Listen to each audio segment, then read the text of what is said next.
Blog Talk Radio.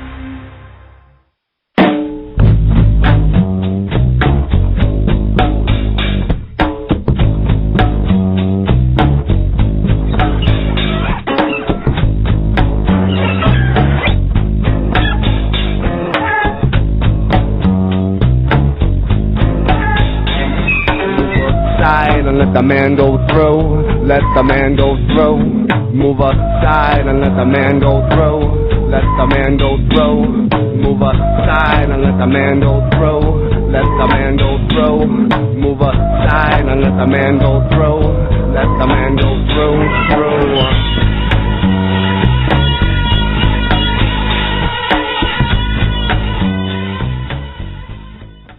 Well, good morning. Yeah, I'm not Frankie, but it is morning time. You're listening to the Frankie Nieto Show, and I'm your host for today, Steve OBrien.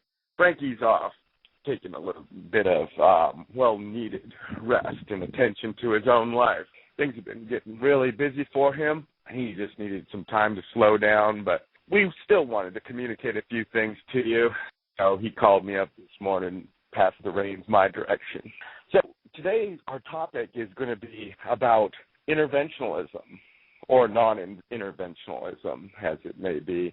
I know it's kind of a tricky subject, and actually I believe that Frankie wanted to go a different route on this. He probably wanted to talk something about international politics and, you know, the United States and how we're kind of an interventionist nation, and nobody would argue with that. They probably just argue the fact that, you know, it's good. We need to do that. But I was thinking about that as I was waiting for 9:30 to come around, waiting for the show to start. And I wonder, I really do, I wonder if it's just like our human nature to try to help people, even though we may not be helping them at all. I remember when I was a child, first time I saw a bird that had fallen from the nest, kind of like going, oh my God, that bird fell from the nest. And I'd go over there, and, you know, I think I did this like a couple times as I was growing up. Nowadays I don't do that anymore. But you see the bird down there, a little teeny tiny bird, and you catch it. And you try to put it back in the nest. And the moment you touch it, it no longer smells like its mom. It's pretty much gone. The only way you can actually save that bird is to, you know, sequester it in a cage and have that bird, you know, for your own. And I've raised a bird previously, you know, that fell from a nest, and I touched it. But once you touch something, you get your stink all over it. You know, it smells like a human, not a bird. Animals don't like that anymore.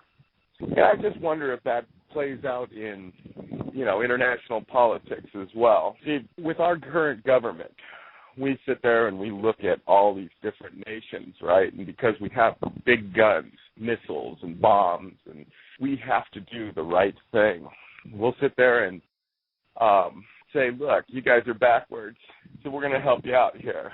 We're going to send advisors over. Usually it's in the form of a few military people to train people and whatever. Sometimes it's like, you know, well, we're going to send the army in there, help straighten things out, make things better for you, toppling a government, putting in another government that we approve of, you know, democracy, right? What is democracy? I don't know. What is it? What's the saying? I don't know. It doesn't matter. But the important part is, you know, do we have the right to intervene when a bird falls out of a tree? Well, we have the feeling, right? We have empathy because we grow up and we're born into this world very dependent on others. And so perhaps we project that onto others, onto that bird. Well, that bird actually just went through a rite of passage. It may have tried to fly, and it fell to the ground, but it's still alive. And the mama bird might be sitting there looking at it going, okay, you can do it. Come on, come on. Well, that bird would be able to fly. You know, in some instances, I've also seen cats grab the bird once it hits the ground. But that's life. So when we sit there and jump into international politics saying, hey, look, these guys are backwards. We need to topple their government, put in a democracy, pick the right people to run their country, give them the framework of our great nation. Yeah, because we're doing everything right. Well, maybe we aren't. We have a lot of interventionism. Our current nation, it intervenes with us constantly in our daily lives. You know, it'll sit there and tell you that you need to buckle your seatbelt, put on a helmet. You know, there's a whole host of protect you laws. Is that interventionism? Oh, yeah. They're jumping into our lives. You know, the framework of this nation is kind of, it's a good premise, right? A country that is, let's say, run by the people, at least, but that's a fallacy, of course, you know, because this nation isn't run by the people themselves. It's run by bureaucrats, politicians, and whatnot. And they're, of course, run by the money or self-interest or whatever it is. I was trying to figure out who wrote the laws, right? You know, I was looking at a cop car and I'm going, okay, so what's this guy doing, right? Well, he's just enforcing the law. What law is that? Oh, that's right, the laws that the people put in place. But, you know, realistically, how many people put those laws in place? Did anybody vote on putting a lot of those laws in there? No. Most of the laws that they enforce, those were just mandates, right? Just mandates. Some politician said, well, it would be good if we make a law for this. And then it went on the books.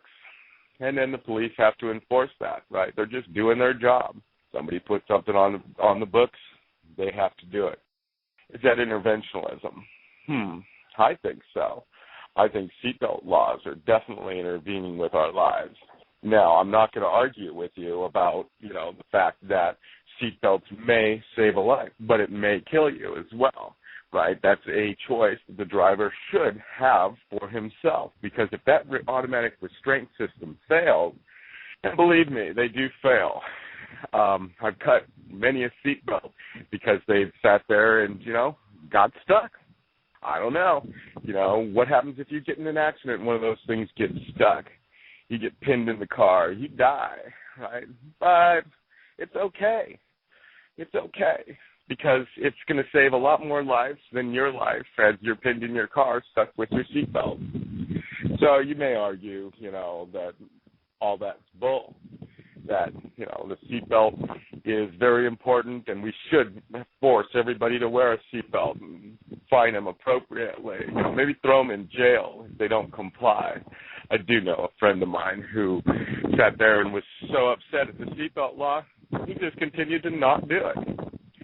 Well, you know, after a couple of years of getting pulled over by the local police department here, they finally said, well, hey, we're done. We're done playing with you. We've given you the maximum fine that they can. So, you know, you pay the first fine, you pay the second fine, the third fine. So next time you're going to jail. Okay, you love me so much, you're going to take a bunch of my money and throw me in jail just to keep me safe. Is that interventionism? Well, my world it is. It's a great nation. We're trying to help people. But what do? You just not pass a law? You know, talks about if you don't pass a law that forces people to do something, then they might get hurt. Man, personal responsibility. Do people have the ability to be responsible for themselves? I don't know. I don't think so. Not at this point. I know a few, definitely a few, but there are very few people that will actually take responsibility for what they do, what they say, and deal with it appropriately. A lot of times at this point, we've been culturally programmed to be dependent. The 20-something generation is kind of that way at this point, at least a lot of them that I've met. You know, I know there's a whole slew of people that are coming online at this moment, and they're, you know, more liberty-minded. They're looking at things a little bit different. They don't see all the constructs the same. But the dependent generation and then the generation above them, you know, there's such a divide in this country. And what is it? What is it? Why is it? So that's my rant. I didn't mean to rant too much. all I wanted to do was get in and talk a little bit about the subject Frankie wanted to talk about, interventionism, and I can ramble on for a while. But I do have Ty coming up. He's scheduled at 10 o'clock, so we'll see if he makes it to the show. Frankie and I have been working on changing the format here at FBG Live for, the past week or so, maybe 2 weeks, thinking up some new ideas, and I'm just going to leave a lot of those plans up to Frankie to talk to you about next week. Yeah, because those things are not quite solid, and we've got to have room for change. Coffee, and I got that in my hand. But we should be adding some more hosts onto the network. I've been talking to a few people. Frankie will, of course, tell you a little bit more details. Maybe not next week. Maybe the following week. But things are kind of slow right now as far as the production. Yeah. I don't know. What is going on in the world today? I have a hard time keeping my finger on it. All the disconnects between one people group and the other. I'm doing the construction gig at this moment, and so I'll go over to a house, and, I'm working for a remodeler dude, and he's kind of like top-notch. So we go over to a lot of these different fancy houses, and we do work, and we replace their existing infrastructure with other infrastructure that's cuter, better, different, uniquer. One of my friends told me it was called gate envy. Your neighbor gets a new gate, and you go out and get a bigger gate, and so on and so forth. But it's crazy as you're sitting there replacing parts of a home for other parts of a home, that are cuter than what you previously had, and you watch next door as Meals on Wheels pulls up, and the little senior disabled people or Alamo Transit pulls up to, pick up an old person and bring them somewhere. Those are government service. Those are private services as well. But those are for people that don't have anything that qualify for such programs. And what you have is somebody with plenty, and across the street you got somebody that's struggling. Do they meet? Can they meet? I guess that would be non-interventionism, when your neighbor is outwardly showing signs that he's struggling and suffering from stuff, and you decide not to do anything. How can we do that in our own neighborhoods, yet we will intervene in other forms? I don't know. Maybe we are capable of just letting things be. Really, do you think that perhaps we don't need to invade a communist country because the powers that be in this country, will eventually crack up? It won't work. It won't last. Everything will fail. You really believe in this thing they call democracy, then you would believe that it will surpass it. But we can save lives by going in there and killing a bunch of people and putting, our people in charge. What should we do about our neighbor? Should we go over there, break down their door, check out their pantry, say, okay, so what's up with you? You don't have any money. Okay, let me see your bottom line. Oh, look, you got money. You own this house. Well, I think we're going to take this house from you. There's an apartment complex over here. Actually, there's a retirement home. And we're just going to go ahead and sign this house over to you, and you'll get a little tiny room. Now, that would be interventionism. And that's coming, right? We've got a big interventionism push coming for, I believe it's October. We've got this new healthcare reform garbage where everybody's going to be forced to have insurance. But it's okay. I hear that if you don't have insurance, your employer, well, you will have to show proof of your insurance to your employer, because your employer won't have to provide you insurance, and you won't be able to walk into a hospital and just get treated. It's not the way it's going to work. It's a little Ponzi scheme. So if you don't have insurance come October, here's how it plays out. Your boss goes, where's your insurance card? I don't have it. I don't have insurance. Okay. Well, they decide that they're going to deduct money from your pay to give to the federal government so they can deal with you when you go to the hospital. It won't go into a bit bucket or anything, and, believe me, you will be paying the bill at the hospital. But the neat thing is the federal government gets a little bit of extra money from the uninsured people that can't afford insurance, but they're going to work really hard to make sure that you get insured or they get your money. They win either way. Interventionism at its best. Hey, I got to pop inside and take a quick peek. I believe Ty will be joining us here. We do have about another 10 minutes. And we'll be talking about sheep because we had a lot of interesting stuff go on with sheep. There's some interventionism going on there. I'll let Ty expand upon that a little bit. Maybe we'll talk about sheep management and how do you deal with that. What right do you have to intervene with people's lives? I don't know. I guess you got every right. We're getting ready to start some homeschooling stuff. And there's one thing that happens in homeschooling. Once you tell people that you're going to be homeschooling, they protest. They go, but they need the social interaction. It's kind of cute. Oh, yes. Only a few years ago am I the one that used to echo that. I didn't know anything about homeschooling. All I knew is that I grew up in private schools. You know, I went to this school and that school, and I didn't go to public school. So I felt I missed out on a whole bunch of stuff, and I did. Now I'm kind of happy about it. But at the time, I was feeling, let down. I thought that it would be great if I would have been able to go to a prom or a dance, or what about a reunion? Well, the private schools didn't really have reunions, or they may have, but I lost touch with all those people. That was just school. I lost touch a long time ago. So my sister, she goes, well, I'm going to homeschool the kids.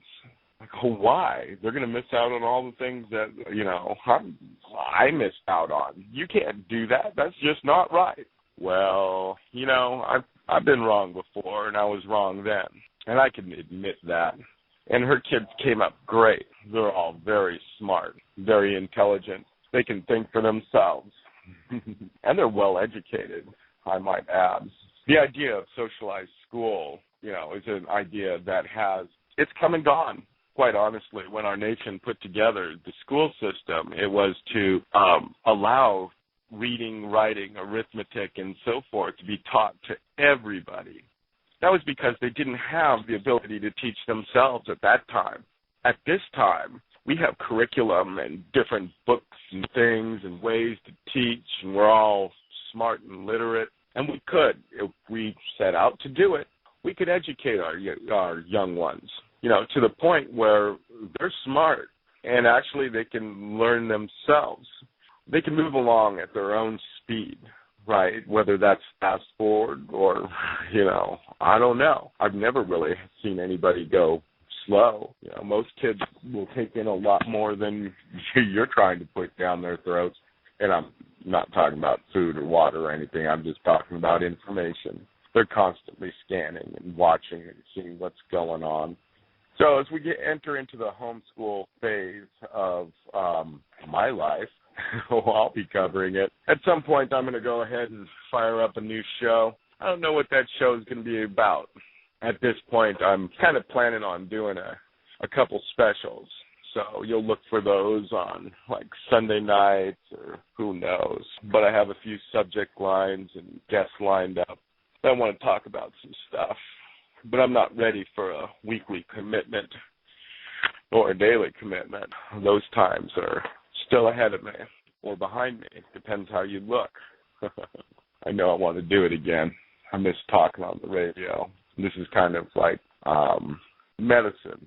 Lets you frame your words. And I can listen to it again and go, oh, my God, did I really say that? I didn't get a chance to do any show notes, so I'm just shooting on the cuff. I think that's when we're at our best. I personally prefer to have schedule. I'm going to talk about this, and I'm going to talk about that. And that's good, unless you want to wing it and just, go crazy. You can pull an Alex Jones. Oh, my God, they're destroying the world. Alex Jones, love you, man. But, man, you spread fear. But, hey, you get through to people. I'll give you that. Just this week, a friend of mine heard me listening to Alex Jones, and he asked about it. You listen to that guy? Yeah. interesting. He's covering an interesting subject right now, and he's changing the world, and that's good. And he goes, man, do you like him? I go, I don't know. Yeah, I guess I do like him. No, I guess I don't like him. Isn't that crazy? I'm like, what about you? Do you like him? Oh, no. I'm like, yeah, he's kind of an alarmist, huh? Yeah. It was really funny. I'm like, sucks that he's probably right. He's all, oh, yeah, that sucks. I'm like, wow. If it weren't for his style, that's all, you know, man, that stuff's scary. And then he gave us a chance to talk about some of the stuff. At this point, we're dealing with Alex Jones over at the Bilderberg meeting. And I'm going to talk a little bit about that because that probably needs to be talked about. Now, Bilderberg is a secret meeting. Well, it's gotten less secret in the last 2 years, and that's largely because of Alex Jones. You know, this is a conference where a whole bunch of people from different companies and government agencies come together in a different part of the world every year and decide how they're going to steer the world. Because in this democracy, there are people that are shifting our democracy, let's say the United States. They're pushing that. They're pushing the EU. They're pushing Russia, all different directions to achieve this world that they wish to see because they do have the funds about it. So as Alex Jones has been going there with bullhorns every year doing his blah, blah, blah, blah, blah, blah thing, right? Well, it's kind of picked up steam. It picked up steam to the point where 2 years ago, they actually had to put up a website. And so Bilderberg.com, I believe it is, that came online. I'm going, whoa, things are changing. So now nobody in the United States media is even covering this. It's not a big deal. It doesn't even exist. They laughed about it a couple of years ago. Well, next year, you'll hear about it. You'll hear about this great conference like the G8 or the G20 summit. This one's different. It's called Bilderberg. This is where all the fancy people go to strategize on how to make the world a better place. Bilderberg, making the world better for you. We're going to put seatbelts in cars, force you to buckle up. Or something else crazy. Let's see. What do we got going on here? We got about 3 minutes left. I don't think I need to cover any more Bilderberg news. I don't think I need to talk about interventionism. What should I talk about? Spaghetti? You ever have spaghetti and meatballs? Man, I've been eating spaghetti and meatballs all my life. But man, just this last year, I gotta say, I've had the best meatballs in the world. You know, Jen, she's like awesome. And she just so happens to be able to cook a dish that I've, you know, had a million times better. Oh, God, I call it meatballs and spaghetti, and she almost wants to kill me when I say that. But I'm sorry, I'm thinking about food at this moment. Kind of got up late. Well, got up early, but I've been playing with the baby. You know, he's kind of got a schedule. Everybody's got a schedule, and I'm the morning guy. I like to get up and just trip around and do stuff. But I don't turn on lights. That's kind of like, that feels like an interventionalist. Is that a wrong context? It might be. But that's where I don't want to, you know, change people. If they're asleep and I don't want to turn on a light and wake them up, I don't want to make them morning people. No, that's my gig. That's the way I do things. Forcing stuff is not the way I do it. Cows and sheep and ducks and lambs. Which one of those don't exist? I think it's duck. Why would I throw ducks in there? You know, in Arkansas, they have 3 types of ducks. It's very easy to see which ones you can shoot and which one you can't. There's the small ones, there's the medium ones, and there's the big ones. Here in Texas, we have so much variety. There are so many different types of ducks flying around here. It's kind of crazy. Everything gets a little bit crazy around here. Oh, man. Today's going to be really good.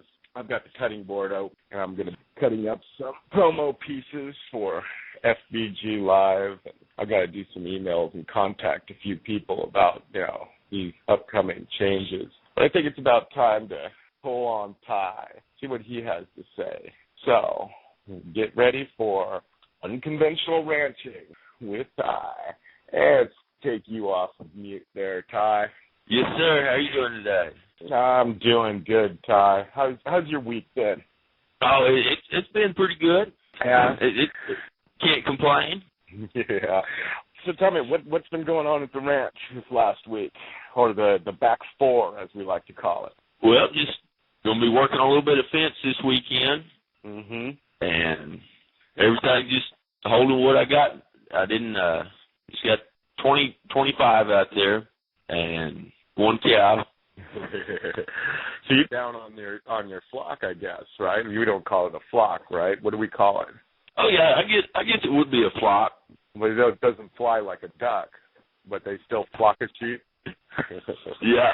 So I think I remember here last week. So you went over and you were hoping to buy a bunch of stuff, but nothing, came up that really suit your fancy. What were you particularly looking for at the auction here in Fredericksburg? I was looking for small lambs, by about 20 to 30 pound lambs, and then so what's your price point? About $40 what I like, and buy in blocks, right? Yeah, and that'll be about $1.50 a pound on something between 20 and 30 pounds.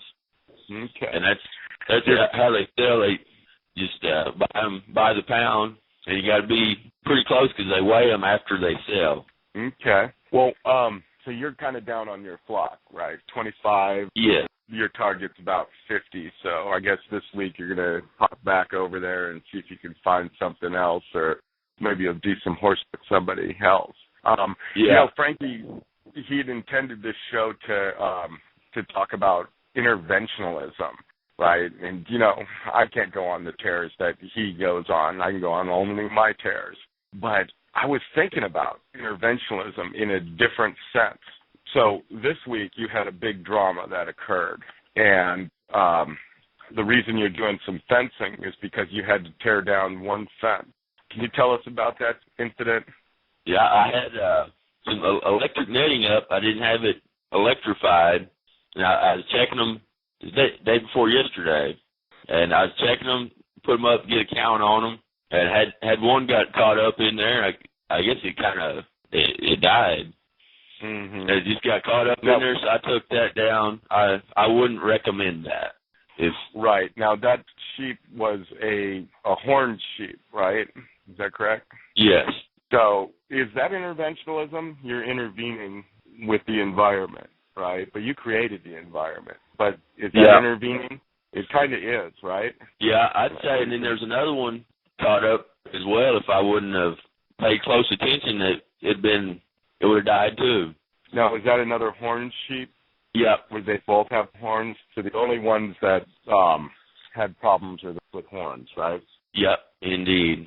Okay. So you took action, and you first got rid of the fence. You tore it down. All gone. Yeah, I tore it down right then. Right. And then also decided that you don't like horns. Yep, that as well. They might get dehorned this weekend. Your world. It's the back four. You're in charge of it. You created that universe, so you could enforce those kind of rules. Give me those horns. Chop, chop. I guess that works. I was talking earlier about interventionism where it occurs in our day-to-day life. The whole seatbelt law. So what's that all about? For safety, we will be fined or thrown in jail if we don't keep ourselves safe. Is that interventionism? Oh, I said it is indeed. Today, try and do something about it before something happens. Yeah. So, man, so you're keeping your sheep safe by cutting off their horns, and they're keeping us safe by forcing us to put a seatbelt on and various things like that. And, of course, the United States or different nations will invade other nations, right, to keep them safe and just cut off their horns or force them to that's crazy. Oh, man. I don't know. It's a strange world. Strange world indeed.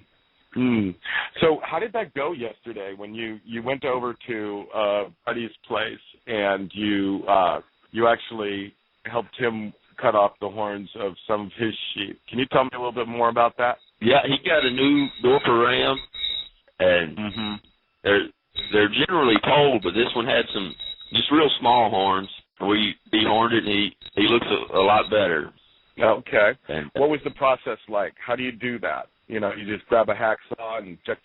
They don't have any kind of feelings in their horns or what? no, it's pretty much like a fingernail, and it just got some. I'm not sure the exact terminology for the name, but it's dehorner. It just got two handles on it. You pinch them together, kind of like, I guess, it's got a little pivot in the middle, and it works pretty slick. Huh. So it's kind of like fingernail cutters, but huge or something? Yep, just a little bit bigger scale. Is that going to be one of those tools that you're going to need to buy eventually? Yes, sir. Well, hopefully not. Hopefully I don't. I'm probably not. I'm going to try to avoid sheep with horns. Okay. So you'll just, like, stay away from those at auction? Yes. Okay. That's neat. So, so this new fence, so you went out and you bought a whole bunch of new wire and new fence posts or something like that. Is that correct? No, I just used used material. Oh, yeah. I think that's the way that you build everything. Is that right? Yeah, I'll help people out in the country with some fence project. In turn, I get some material to use, and that's all my fence material. It's all been free. I've had really good luck with that. That's the whole counter economics thing that Frankie always talks about. Yeah, and if it wasn't for that, man could tie up a lot of money quick. Oh yeah, I know. Because when you talk about, I'm sorry. Go ahead. And it'd be a lot of overhead. Even on 4 acres to fence it would be thousands of dollars. Oh yeah, I know. I mean, 4 acres seems to be, very small. Yeah. You put like 7 wires on a traditional barbed wire fence, and maybe you use the drill pipe, and concrete those drill pipes in. God, that's a lot of work, a lot of money. Yeah. Man, 7 wires over 4 acres. How many miles? Yeah. Oh my God, I don't want to do the math. I don't want to do the math. Yeah. Yeah, it adds up quick though. So what are you looking forward to this coming week? You still drooling over going to the auction on Tuesday? Oh, yeah, that's the highlight of my week. Really? It's like the day you go there and see all them goats. I'm going to have to go with you one of these times. It should be interesting. What do you call that? You said there's a catwalk that you can go on. What is that like? Is it like do you stand above all the sheep, or is it just? Yeah, it's probably about 18, 20 feet off the ground. It's just a platform you can walk around and over the stockyards, and you can see all the animals there.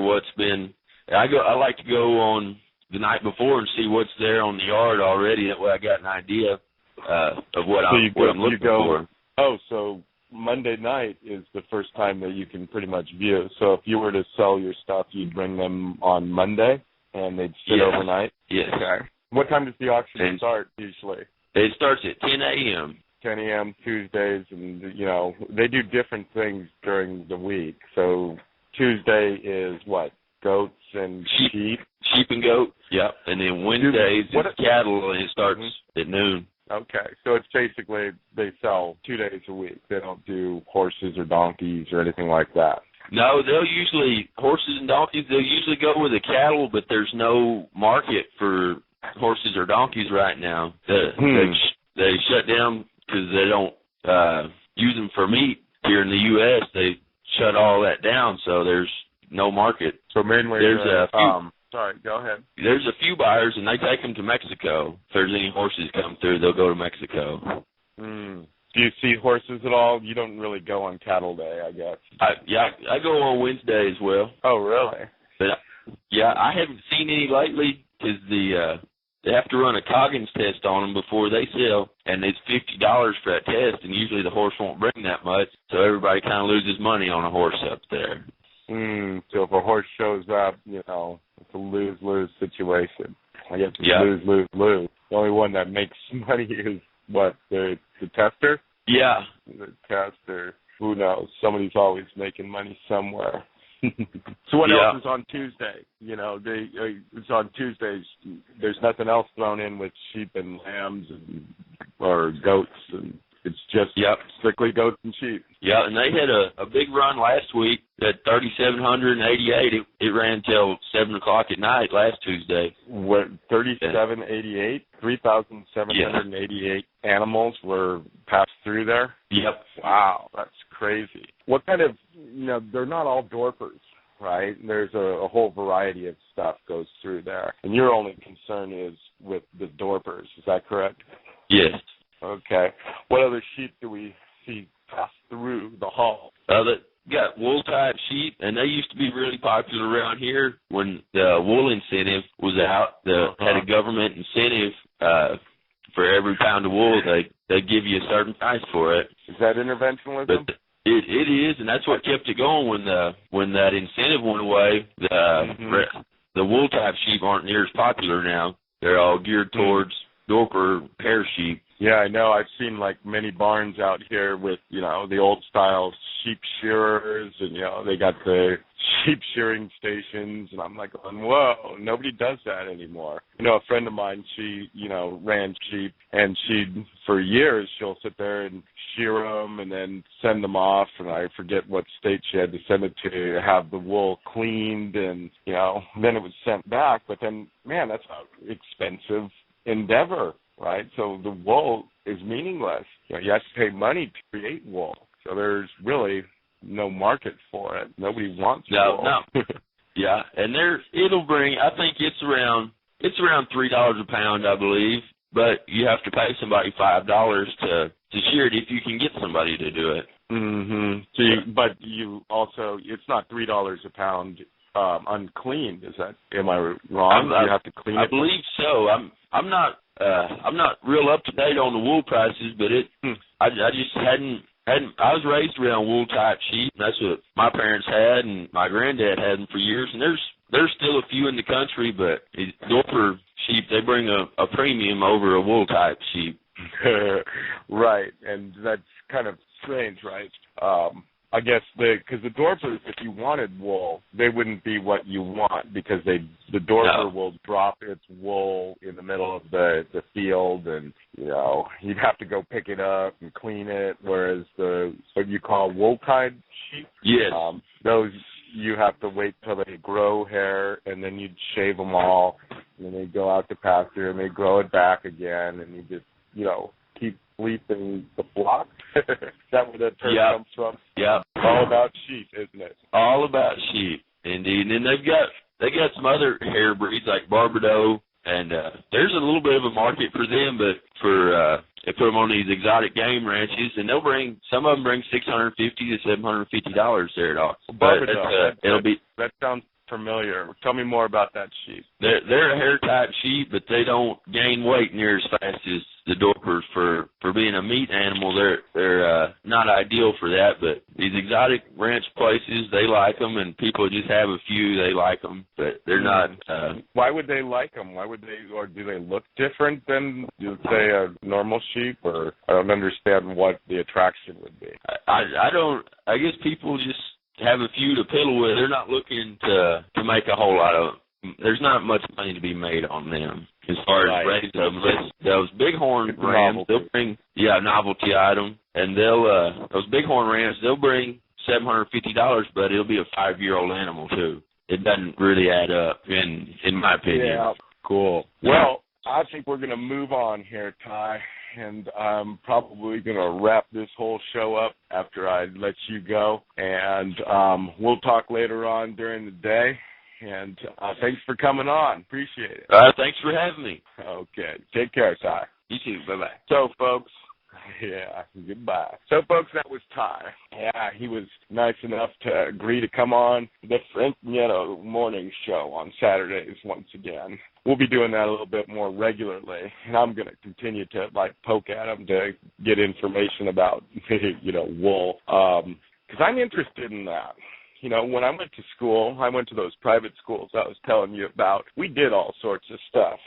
And it was an interesting school. The first one I went to was called Open Classroom. And in Open Classroom, we'd sit there and you'd have to do so many things throughout the year. You had a curriculum that focused on stuff.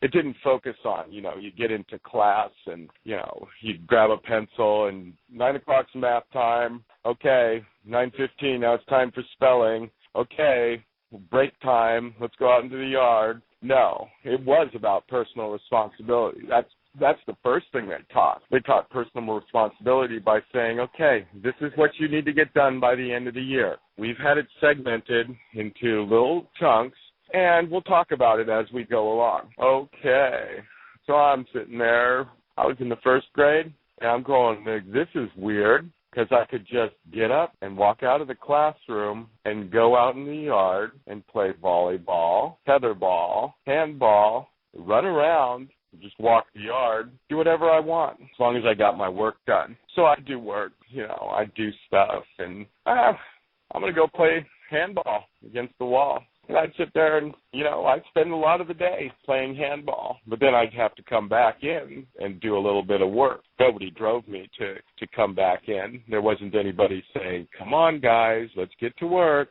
But they probably would have done it if, somebody was falling down on the job. We did all sorts of interesting things in that class. As I grew up through open classroom, one of the things that we dealt with was wool. So one day, they brought in all these bags of wool. We're like, what are we doing? Oh, man, and it smelled. It was greasy. We're going to make yarn, the teacher said. And we're like, oh, my God, this is crazy. So we end up going through the process of washing and cleaning, and you have these brush thingies, and you have to brush out all the wool. Man, next we had to learn how to spin wool into yarn. That was crazy. I wasn't very good at it, but at least I got a chance to do it. I don't know. Did they show you how to do that in school? Most schools don't do that. Is that important? Well, to me it is. To me it definitely is.